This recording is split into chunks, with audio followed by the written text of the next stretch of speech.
Hello, wonderful. Do you believe there is power in a story?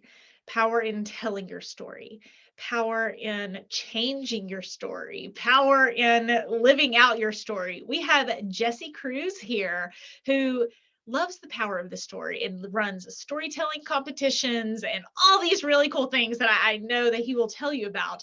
And Jesse and I don't know how we found each other online, but I was like, who's this? I agree with him. Who's this? I agree with him. Who's this? I agree with him. And then when we met, we found out we had all kinds of crazy things in common as well. So I know this is going to be a fabulous conversation. Jesse Cruz, how are you? I'm doing awesome, sir. Thank you for having me. So tell people a bit about what you do. Yeah, so I absolutely love people sharing their story. So what we do is, whether it's through coaching or hosting an event, we like to create a safe space for people to come together, talk about some challenges they face and how they've healed and grown from them, how they can leverage their story in a way that doesn't leave them feeling trapped, but they can actually be set free by sharing their story and attract the right people to um, build relationships with and also build their brand with. I love that. Okay, so I know my listeners, a lot of them are like, tell my story. Ah, that's terrifying. What are some I love that you use the word freedom. The freedom in telling your story, right? So, and you use another word, safe space, right? Because I think in our world, sometimes it's like, well, does that mean I have to make a Facebook post about it? Or does that mean I have to like blast all my pain online? And I don't think that's what you're saying, right? No, it's, you got to have people in your life where you have the opportunity to be in a safe space for them to receive what you want to share, right? And then you also got to be in a healing environment yourself, right? And also, I think healing is done intentionally. I don't think it happens accidentally. So it's choosing to heal and wanting better for your life. And I think getting to your future becomes much easier by letting go of the past. It does not mean you forget about it or dismiss it. You only use it as a way to build upon it. And it's just finding safe environments to share that in an appropriate setting. You won't hear this right now, but when it does like the intro and outro music for the podcast, it says, get past the past, real about the present, and serious about the future. Right. So it's so funny. Again, Jesse, like every time you talk, I'm like, oh, we just have so much in common. So many things we're saying the same, right? Um, and I also want to point out what you said about intentional healing, right? There's that whole phrase of like time heals all wounds, and which I disagree with, right? So I'm very glad you brought up the terms of intentional healing. And how does a story impact that intentional healing? Well, I think what a person is able to do when they share their story, it's not about reliving the pain or the trauma, right? It's not about doing those things, but it's about being able to walk through it again in a way that you can reflect on the lesson learned through the pain. No matter how tragic it was, I believe all pain produces a powerful story that we should learn something from. I don't think pain should ever be wasted. I think it should be leveraged for healing. And then whatever happened to you or anything that you've gone through, because I think what you go through is what you grow through, for good or for bad. And when you take the time to evaluate those things, what it does, it gives you the idea of how you were able to overcome, right? So then it gives you, I'm not a victim, I'm a victor. It's not using the story as why you're at a disadvantage. It's taking the disadvantage and using it to your advantage, and then spreading that story to other people who have gone through some similar type of pain, and they may have doubts and struggles in believing that they can get through this challenge. And we got to be the one. It's our responsibility. If we want to heal, it's our responsibility to share our story, because people are desperately, they're praying for it, they're needing it, they're hoping for it. And we need to be the ones to release it, because we are the only humans in history to have our unique story. Therefore, it stands out, and therefore it needs to be told. So how do you get past the fear of telling your story? It's a great question. I think one of the first things is finding your specific way on how you heal first. So, for me, I'll use my personal healing journey. What helped me in the beginning was I wasn't getting on a stage talking about it. That to me was too intimidating. and it just wasn't my Can you thing. tell people a tiny bit about the story you're talking about? Because I know it, and it is a big story, but our listeners may not. Will you tell them about the pain that you went through? Yeah, my wife and I, we had spent years trying to have a child and prayed, and then years after it finally happened, and we were so excited. The challenging thing was is that when she was born, she was 1 pound. She was 4 months early, could literally fit in the palm of my hand. And every single moment in the hospital, we never knew what was going to happen next. And there'd be days she was doing well, and then moments I would watch her flatline, and they'd have to come in and save her life. And that became routine every day, pretty much of her life. This was happening. And then 42 days of her fighting for her life, she flatlined for the final time. And we left the hospital empty handed and brokenhearted. And it changed my life forever because this little 1 pound girl had such a profound impact in my life that she has transformed everything about what we do in building our business and impacting lives. And I tell people all the time, if a 1 pound girl can make this much of an impact, just imagine what you as an adult could do. And what got me through it was I knew I needed to heal, and writing was the thing that got me through. So it's finding what helps you. If I was an artist, maybe I would have been painting, right? It's about what that person's specific interests are already. And for me, writing is something that provided release. And it's finding your safe space of what you like to do, what you're good at, what you're interested in, and channeling that energy that you have been gifted with. And then for me, it was just writing it on paper. And that evolved over time into speaking, which then also evolved into now I'm going to coach people on how to share their story and give them a sense of freedom and empowerment. And then it was creating a live event space for people to come together from all over the world to talk about what they've gone through and how they're using it to make a difference in the world. Well, and I love that. And thank you for sharing that with me. I know you have a book about your story. Yeah. So about our daughter, we literally, I got very personal. And I think that also helps with healing is not holding back. I shared literally, and this is not for everybody, but for me, it helped. I shared the worst moment of my entire life with the world. Everybody knows what happened in my daughter's hospital room. It's out in print. It's online. Everybody knows. And that for me, it was a sense of release for me. That's how I dealt with it. That doesn't mean everyone should do that, but it's finding what you're comfortable with to share through your healing process. So we, wrote the book, Losing Faith, Finding Hope. My daughter's name was Faith. I wrestled with my faith in God, and then obviously losing my daughter, Faith. So that was a double meaning there. And the hope that came from that was the hope of the healing, the hope of sharing the story, and the H.O.P.E, which is helping other people every day.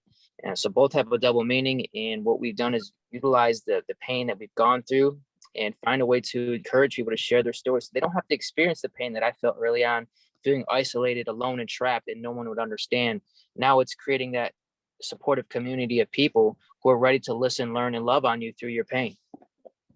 And I know we originally talked about the fear of overcoming that speaking, but to me, part of overcoming that fear is what you're talking about, that sense of not being alone, right? And that's been me and in my own telling of my worst things and my biggest problems. It's just that sense of like, for me, I think both of us, since we are so similar, it's almost like feels like a responsibility or an obligation or even some like longing for your pain to have meaning, right? Longing for your pain to make the world a better place, because otherwise it just hurts the end, which is a terrible place to be, right? If the pain doesn't have a purpose, if it doesn't have a meaning, we're just hurting, and then we heard about something else, then we all die. Like, surely that can't be the story.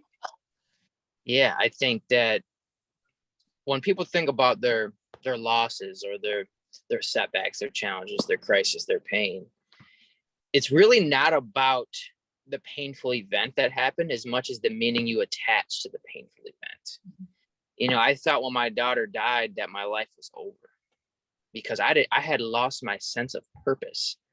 I can remember specific moments of my life where I would pray to God to take my life because I didn't want to live anymore. Right? I literally wanted to die, like literally. And when I started to change the meaning of what happened in that room with her, my entire life was able to shift. It wasn't about poor Jesse anymore. It was about poor people who have not had someone encourage them to share their story and to heal from what's wounded them. And I just don't want people to have to feel how I felt, because early on I felt trapped by my pain because I had no meaning behind it. But now I've learned that pain is one of the greatest motivators and teachers of the world.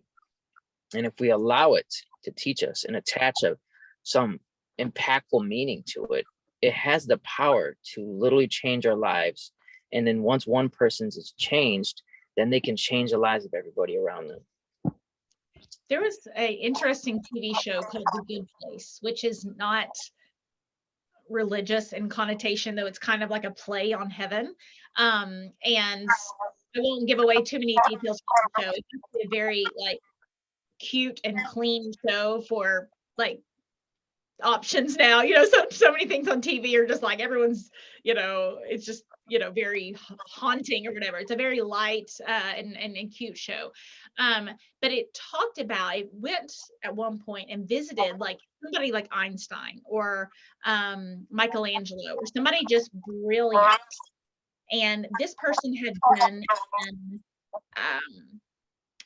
in the good place and not had any problems thousands and thousands of years. So it's like, you and I would consider a heaven. They were in heaven and they didn't have any problems. They could snap and get a milkshake or snap and all their problems would be solved. And it was fascinating when these people went to visit, these people who'd been in the good place for thousands of years, they had lost intellect. It would be like if you met Einstein and he hadn't had any problems to solve in 2,000 years. And so he was done now. And it really snapped something in me in the lessons from the journey and the lessons from the pain, the lessons from what we're here to know of, this is somewhat of the purpose of life. It's figuring out things and overcoming things and helping others through things. I know it's not religious in context and I'm talking about kind of heaven, but I do think it's interesting. What if we all just had everything we wanted all the time, no problems, no conflict, we just could snap our fingers and have whatever we wanted, it would change us, right? And probably not for the better if we all just got whatever we wanted all the time. I mean, it's kind of just an interesting twist on how to think about it that I learned from that show. Yeah, and I'd even say that, and this is going to be a hard thing to say, but I think everything we've ever wanted has to first go through everything that we didn't. Mm-hmm. And that's how we get it. You have to go through the things that you don't get what you want. I would agree with that. My life has not turned out anything like I thought it was going to. And in good ways and in bad. Right. In good ways and in bad. Yeah. Any other tips for getting past that fear of your story? I think a lot of people's ability to become the best version of themselves are the people they spend the most time with. For me, I had a good support network. I got an amazing wife, kids. I had a good community, a church group, support, therapy, counseling. I had people around me who were interested and committed to my healing. They wanted to do whatever it took to support me. And that makes the transition of sharing your story and intentional healing much easier, because it's almost impossible to heal in complete isolation. You can do some great things by yourself, but eventually you need to have people. And having the right people in your life will give you the courage and the ability to do things that you thought were impossible. And one of those is healing.